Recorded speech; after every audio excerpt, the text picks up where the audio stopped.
Y continuamos en Controlando TV hoy conociendo un poco más acerca de cómo los medios de comunicación interfieren también en nuestra sociedad y nos ayudan de pronto en algunos casos a conocer, pero también a veces hacen que se borre o que la gente no reconozca la realidad como tal. Seguimos entonces, Sandro. Usted como docente, ¿qué nos puede decir? ¿Cómo la academia hace que los estudiantes de comunicación puedan respetar? Digamos que en general todas las escuelas, carreras de comunicación procuran, y por mandato digamos del gobierno, procuran tener en su currículo todos los cursos de ética y códigos deontológicos, y además se trabaja, digamos, desde los cursos de periodismo se trabaja muy fuerte.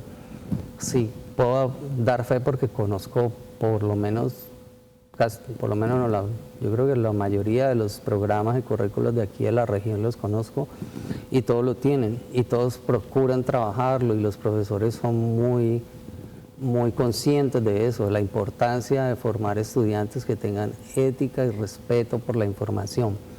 Es decir, a veces en esas diatribas o en esas discusiones que se dan a través de algunos personajes famosos de la televisión, pareciera que dijeran que es que en las escuelas no se trabaja. No se trabaja desde la ética. Desde la ética, y es todo lo contrario. Las escuelas de comunicación, los programas de comunicación, las carreras, las facultades, trabajan muy fuerte eso. ¿Qué es lo que pasa? Que los chicos llegan a un mercado donde no hay ética, porque vivimos en un país que no tiene ética y que no tiene claro lo que es ético desde sus gobernantes, desde sus líderes religiosos, entonces, tanto cristianos, evangélicos, etcétera, etcétera.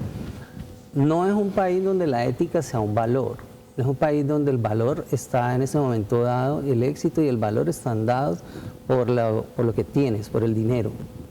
Entonces el dinero es el valor que prima ahorita, por lo menos en nuestro país, en gran parte del mundo, en algunas partes menos que en otras.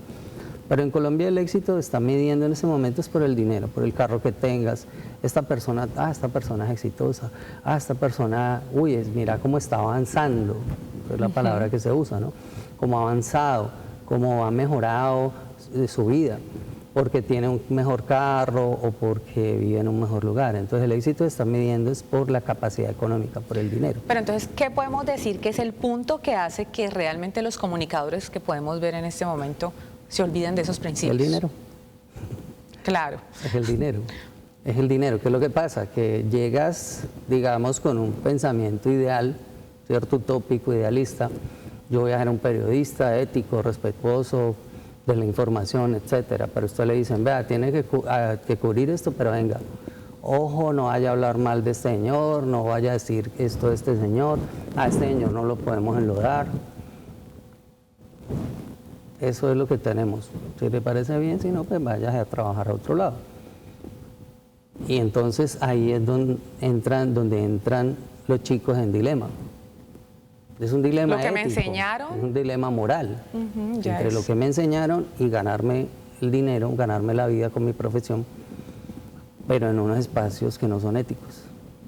Y eso es clarísimo. Vivimos en una sociedad colombiana que no es ética, que sus valores están totalmente al revés, donde se elogia al que es vivo y que consigue dinero fácil sin esfuerzo, y se considera perdedor al que es ético, que es moral, que respeta la norma.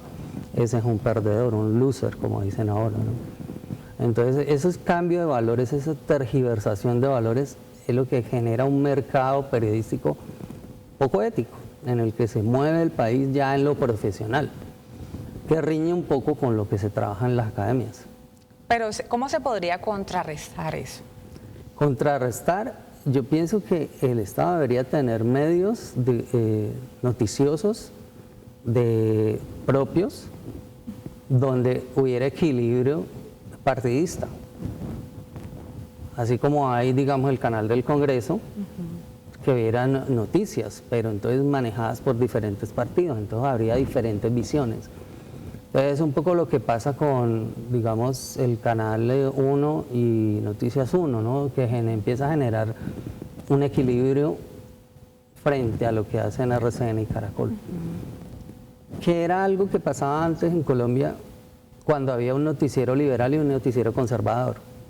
Entonces, por lo menos la gente tenía las dos versiones y decía, bueno, estos son liberales, estos son conservadores, y entre esas dos versiones yo me hago una.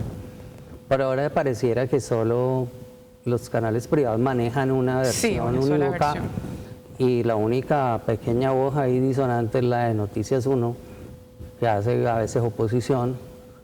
Por eso a veces hay noticias totalmente encontradas entre lo que dice Caracol, RCN, y lo que dice Noticias 1. Parecen de la misma noticia y parecen dichas de manera totalmente contraria.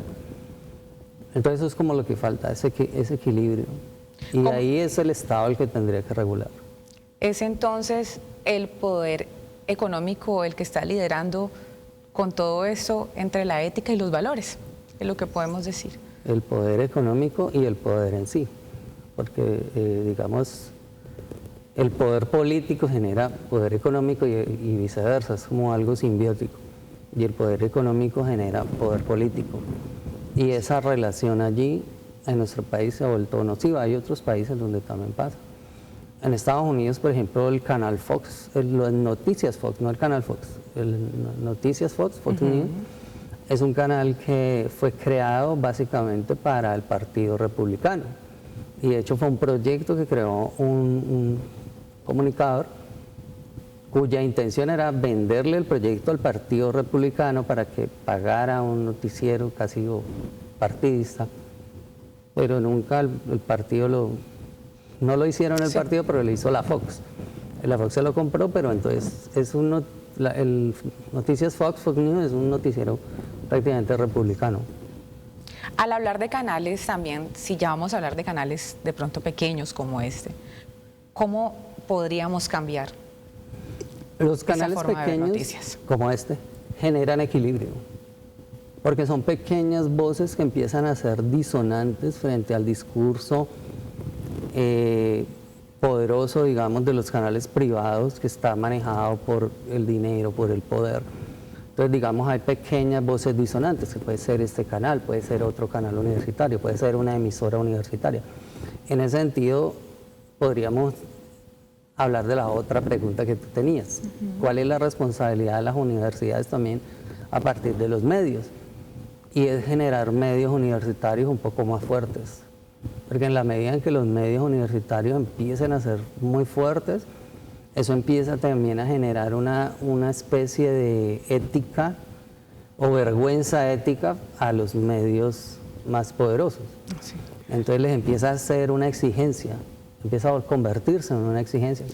O sea que desde su experiencia esa podría ser una sugerencia para los medios de comunicación pequeños. Los medios de comunicación pequeños deben empoderarse y no deben dejar de existir, porque son voces de equilibrio. Tanto como este canal, como el CNC y otros canales pequeños que tienen sus propias voces. El peligro ahí es que caigan también en manos políticas y que también empiece a haber la misma manipulación que existe en los canales privados. ¿Y desde los canales comunitarios qué se podría esperar? Lo mismo. O sea, los canales comunitarios también tienen sus voces. Los canales comunitarios a veces también están mediados por muchas líneas políticas, ¿no? Porque ahí también se mueven muchos intereses políticos de la JAL y de la JAC y todo eso. Pero digamos es la misma comunidad la que debe procurar controlar eso. Pero sí, también son pequeñas voces que pueden hacer discursos disonantes frente a los discursos poderosos y unívocos de los medios masivos. Sandro, muchísimas gracias. Por ahora también quiero recordarle a nuestros televidentes que se pueden contactar con nosotros, ayudarnos a hacer una televisión mucho más justa, que es lo que queremos para ustedes, contactándose a través de las cuentas que aparecen en pantalla. Por ahora nos vamos a un corte a patrocinadores y ya regresamos.